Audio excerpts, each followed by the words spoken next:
Ya. Assalamualaikum warahmatullahi wabarakatuh. Kami dari kelompok 1 akan mempresentasikan kasus manajemen risiko dan cara memanajemen risiko proyek pengembangan mobile game Science Lab.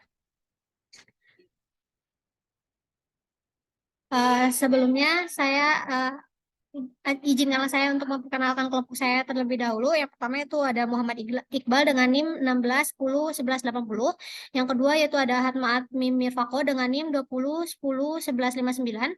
Yang ketiga ada Listiani Hapsari dengan NIM 21 10 10 28 dan saya sendiri yaitu Salsa Jiniarti dengan NIM 21 10 10 29. Untuk table of content pada kesempatan kali ini, yang pertama itu ada latar belakang, yang kedua itu ada identifikasi risiko, yang ketiga ada manajemen risikonya, yang keempat itu ada kesimpulan. Untuk yang pertama yaitu latar belakang yang akan dijelaskan oleh Hatma. Kepada Hatma saya persilahkan.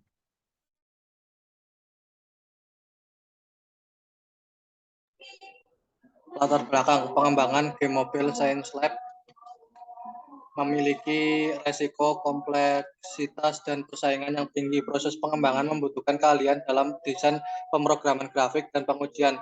Persaingan di industri game memerlukan strategi pemasaran dan fitur unik. Perubahan teknologi dapat mempengaruhi kompatibilitas dan integrasi game.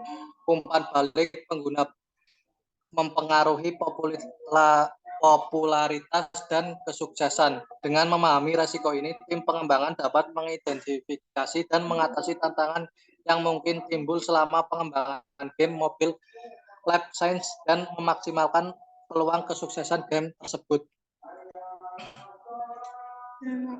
Oke, yang selanjutnya yaitu tentang identifikasi resiko yang akan dijelaskan oleh saya. Yang pertama, di pengembangan mobile game ini memiliki beberapa resiko, yaitu ada 7 resiko. Yang pertama itu yaitu resiko keterlambatan waktu, di mana keterlambatan waktu ini dapat mengakibatkan penundaan dalam peluncuran game dan juga mengganggu rencana dalam pemasaran. Yang kedua yaitu ada resiko kualitas dari produknya, di mana resiko ini tuh beberapa risiko ini terdapat dikembangkannya tidak memenuhi standar kualitas yang diinginkan. Terus yang ketiga yaitu ada risiko keuangan, di mana biaya pengembangan yang melebihi anggaran, kurangnya dana atau hasil penjualan yang tidak sesuai itu termasuk ke dalam risiko keuangan. Terus yang keempat yaitu ada risiko persaingan, di mana risiko persaingan ini bahwa game Science Lab ini tuh tidak mampu bersaing dengan game sejenisnya gitu.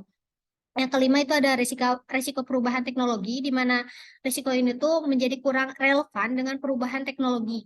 Yang keenam itu ada risiko kebijakan platform, di mana risiko ini tuh di mana game ini tuh tidak memenuhi persyaratan platform atau mengalami penolakan pada platform. Terus yang ketujuh itu ada risiko respon pengguna, di mana game ini tuh tidak mendapatkan respon yang diharapkan dari pengguna. Mungkin yang selanjutnya yaitu ada manajemen risiko yang akan dijelaskan oleh Listiani Hapsari. Oke, terima kasih. Di sini ada manajemen resiko seperti yang dijelaskan oleh Salsa tadi. Ada 7 resiko yang dapat terjadi dalam pengembangan mobile game Science Lab ini. Nah, untuk resiko yang pertama yaitu resiko keterlambatan waktu ini dapat diatasi dengan cara melakukan estimasi waktu yang realistis dan mempertimbangkan potensi kendala. Jadi menggunakan pendekatan manajemen proyek yang efektif, ini dapat memantau dan mengelola jadwal pengembangannya sehingga tidak terjadi resiko keterlambatan waktu. Nah, untuk yang resiko kedua yaitu resiko kualitas produk ini dapat diatasi dengan melakukan pengujian kualitas dan memperhatikan umpan balik pengguna untuk mendapatkan masukan. Nah, di resiko kedua ini dapat menggunakan metodologi pengujian yang baik dan memperhatikan umpan balik pengguna untuk memperbaiki bug dan masalah teknis pada game.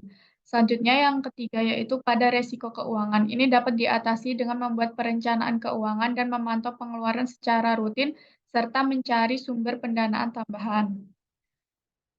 Next. Selanjutnya, untuk resiko keempat, yaitu resiko persaingan, dapat diatasi dengan melakukan analisis pasar dan menyusun strategi pemasaran yang efektif. Jadi, di resiko keempat ini juga dapat melakukan identifikasi keunikan dengan nilai tambah dari game Science Lab untuk membedakan antara game pesaing. Nah, resiko yang kelima yaitu resiko perubahan teknologi. Resiko ini dapat diatasi dengan cara memantau tren teknologi terkini dan mengadopsi teknologi yang sesuai.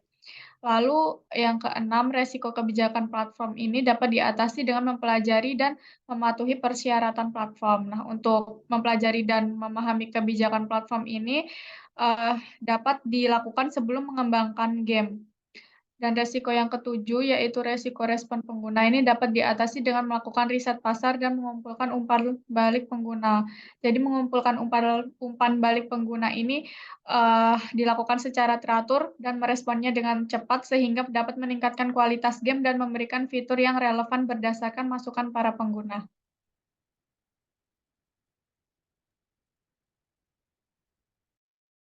Oke, yang terakhir itu kesimpulan yang akan dijelaskan oleh Muhammad Iqbal.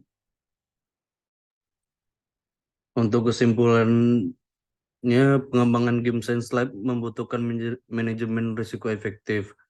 Risiko keterlambatan waktu dapat diatasi dengan pendekatan manajemen proyek yang efektif dan estimasi waktu yang realistis. Risiko kualitas produk bisa diminimalkan dengan pengujian menyeluruh dan umpan balik pengguna. Manajemen keuangan yang cermat diperlukan untuk menghindari risiko keuangan.